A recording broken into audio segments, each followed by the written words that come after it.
कैसे तुम्हारी हिम्मत हुई? एक मामूली फल वाले पर हाथ उठाओगे? आज हम तुम्हारी आंखें। ये कानून है। चुप रहो, नहीं तो अंदर डाल देंगे। एक मामूली फल, हाथ हटाओ अभी। लच्छो, अब तुम्हारी बारी है। तुम उन्हें रोज पीटते हो, आज मैं तुम्हारी पीठ देखूंगी। क्या आप ऊंची उड़ा रहे हैं? ऊपर से नीचे तक आपकी हिम्मत यहां टूट जाएगी। अरे प्यातिया गुला के यू यू पत्नी बुल्दान, ये रहा रुचने तयन। ये रे नाम सा तो बाहर कर रे। ये तुम्हारा एकमात्र कार्य था। अब जमीन चाटो और देखो। तुम गरीबों के खून में नहाते थे, आज धूल खाओ और देखो। आज इस औरत को बिल्कुल नहीं छोड़ेंगे। सबक तो सिखाना ही पड़ेगा। तुम जैसे लोगों को तो आज असली सबक सीखना पड़ेगा। क्या तुमने लाठी उठाई है? तो अब तुम्हें भी भुगतना होगा। जो तुम दोगे वही तुम्हें मिलेगा। अरे ये क्या किया? हाँ, ले।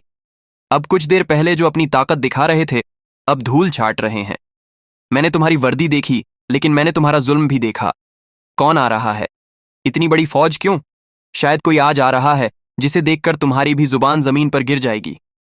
इन तीनों की वर्दी उतारो और अभी थाने ले जाकर बंद करो। वसूली और छेड़छाड़ में कोई शक नहीं होना चाहिए। जो रोज गरीबों को घसीटते थे, आज खुद घसीटे जा रहे हैं। यहां कोई गुस्सा नहीं है, बस न्याय दिख रहा है आखिर में। शहर की तपती दोपहरी में सूरज आग उगल रहा था। नेशनल हाईवे के किनारे लगे पेड़ों की छांव में कुछ रेडी पटरी वाले अपनी रोजी रोटी की तलाश में बैठे थे। इन्हीं के बीच एक फटी पुरानी सूती साड़ी पहने, सिर पर पल्लू रखे और चेहरे पर धूल मिट्टी लपेटे एक महिला बैठी थी। उसके सामने एक टोकरी में ताजे अमरूद सजे थे।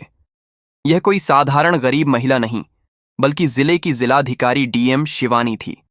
डीएम शिवानी को पिछले कई दिनों से शिकायतें मिल रही थीं कि शहर के बाहरी इलाके में पुलिसकर्मी गरीब ठेले वालों से अवैध वसूली करते हैं और मना करने पर उनके साथ मारपीट और बदतमीजी की जाती है।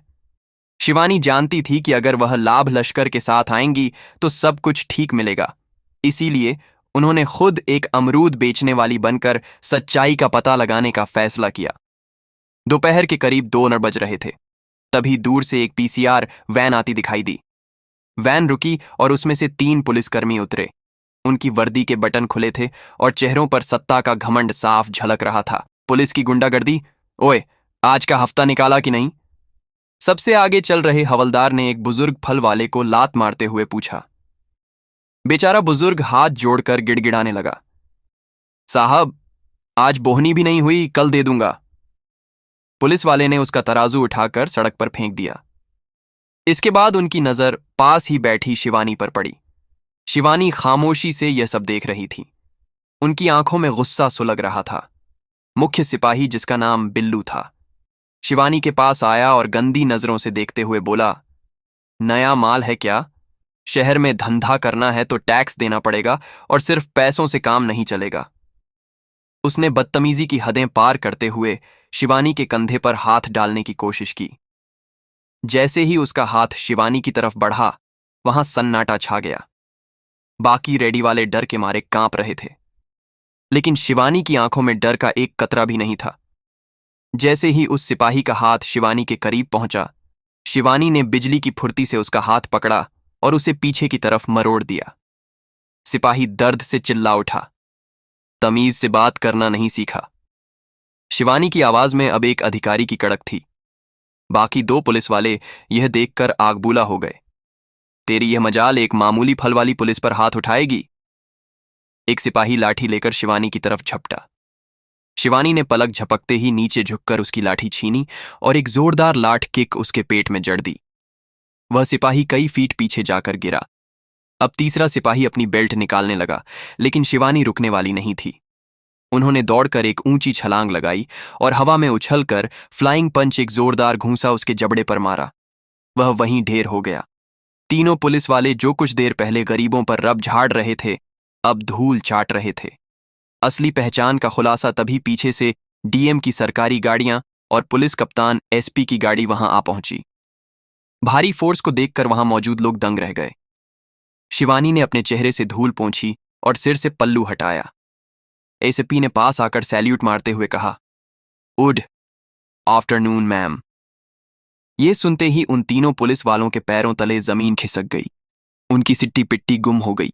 वे समझ चुके थे कि उन्होंने जिसे एक लाचार औरत समझा था, वह पूरे जिले की मालिक है। शिवानी ने अपनी साड़ी ठीक की और कड़क आवाज में बोली, वर्दी सेवा के लिए मिलती है, शोषण के लिए नहीं। तुम जैसे लोग इस विभाग के नाम पर धब्बा हो।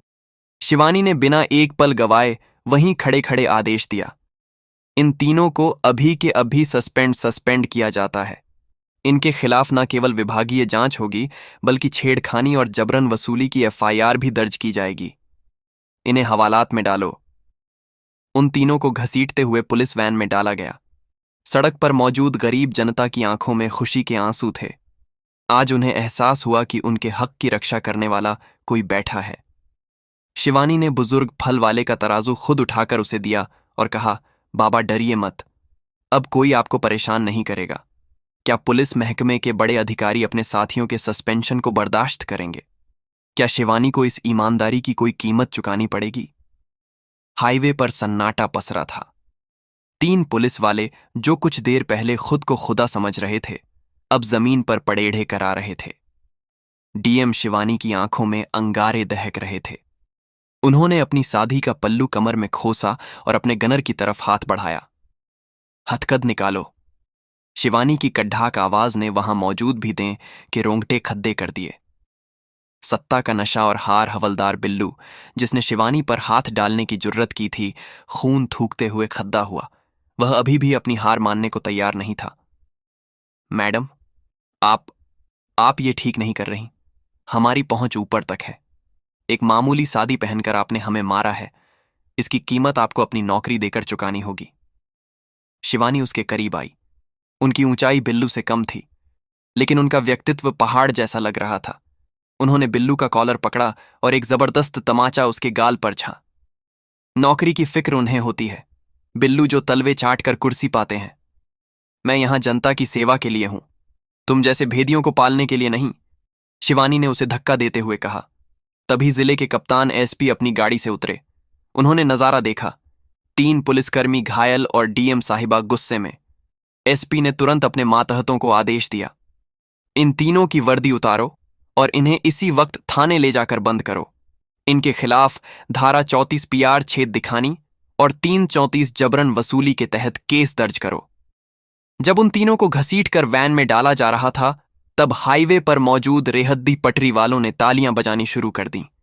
बुजुर्ग अमरूद वाले की आंखों में चमक थी। उसने कांपते हाथों से एक अमरूद उठाया और शिवानी की तरफ बढ़ाया। बिटिया, आज तुमने हम गरीबों की लाज रख ली। शिवानी ने मुस्कुरा कर रो लिया और कहा, बाबा यह मेरा फर्ज है। अब कोई आपसे एक पैसा भी मांगे तो सीधे कलेक्टेड चले आना। साजिश की शुरुआत, लेकिन कहानी यहां खत्म नहीं हुई थी। उन तीनों पुलिस वालों का मुखिया हवलदार बिल्लू, शहर के सबसे बड़े भूमाफिया और रसूखदार नेता लाला जगत सिंह का सगा साला था। जैसे ही यह खबर लाला तक पहुंची, उसके दफ्तर में फोन घनघनाने लगे। एक औरत ने मेरे आदमी पर हाथ उठाया, वो भी बीच साइड डाक पर।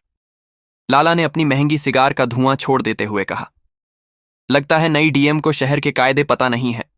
उसे समझाना होगा कि यहां कानून किताब से नहीं, लाला की मर्जी से चलता है। रात का सन्नाटा और खतरा रात के करीब 11 बज रहे थे। डीएम शिवानी अपने सरकारी आवास बंगले में फाइलों की जांच कर रही थी। तभी अचानक पूरे बंगले की बिजली गुल हो गई। सन्नाटा इतना गहरा था कि पौधों के पत्तों की सरसराहट भी साफ सुनाई दे रही थी। शिवानी को कुछ अजीब महसूस हुआ। उन्होंने अपनी टेबल की दराज से अपनी सर्विस रिवॉल्वर निकाली। तभी बाहर से कांच टूटने की आवाज आई। कौन है? शिवानी ने अंधेरे में पुकारा। जवाब में एक पत्थर उनकी खिड़की के शीशे को तोड़ता हुआ अंदर आया, जिस पर एक चिट्ठी लिपटी थी। उस पर लिखा था, कल सुबह तक सस्पेंशन वापस ले लो, वरना अगली बार पत्थर नहीं गोली आएगी। शिवानी ने चिट्ठी पढ़ी और उसे मरोदाकर फेंक दिया।